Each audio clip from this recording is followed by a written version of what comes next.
السلام علیکم ملګرو. بالاخر د شیخ حسن جان شهید نور الله مرقده هغه فتوا هم منظریان تراله.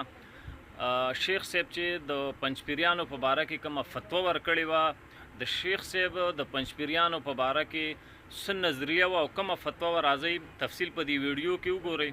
او که ویډیو هم خوښه شوه نو لازمي لایک او چینل در سره سبسکرایب کړئ. راځئ د ویډیو طرف ته ځو. مولانا حسن جان شهید رحمه الله په دې خبره باندې د هغه فتوا شته دی.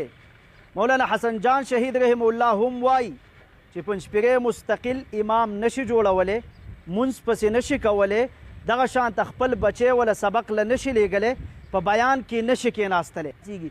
صرف د مشرانو علماو میندې کنځي، ښځې نه میندې، نوڼم نه میندې په موږ باندې سړی څومره خفه کېږي. د دې د وجې نه ګوره موږ د دوی په زبان کې دوی ته جواب نه ورکوو. قسم دی د دوی د مشرانو ګز ګز ژبې راوتې وي. موږ له هم دا دغه راځو، موږ مشرانو منع کړي. قسم دی داسې حشرې شوې دنیا کې خلکو ته، دنیا خلکو ته پته ده.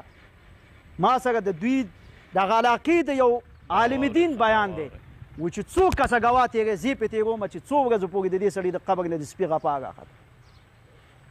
الحمدلله زمونږ د احمد علي لاهوري صاحب او د موسی خان بازي صاحب د قبر نه د الله په ذات مې د قسم نن هم ترې خوشبو خیږي.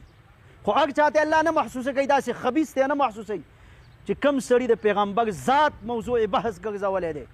او زمونږ اختلاف د نورو فتنو سم دی. موږ د یهودو او د نصاراو خلاف دومره سخته لهجه نه استعمالوو، صرف د دوی خلاف ځکه دوی زمونږ پیغمبر ذات موضوع بحث ګرځولی. ذات د دې امام مهدي غایب د دې نه خو زه ښیم ستاسو مخې ته ولاړ یم.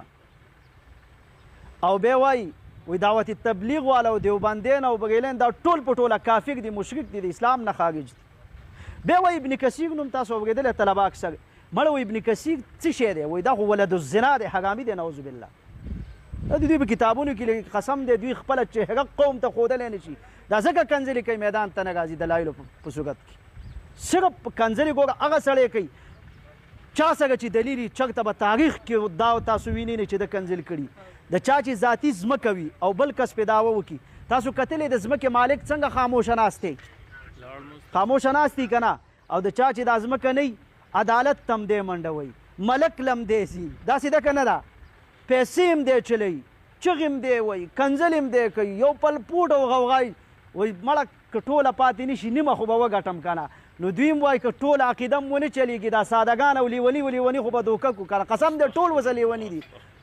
څومره چې دي هغه به د عقل نه فارغ وي، د عقل نه د دماغو نه به خلاص وي.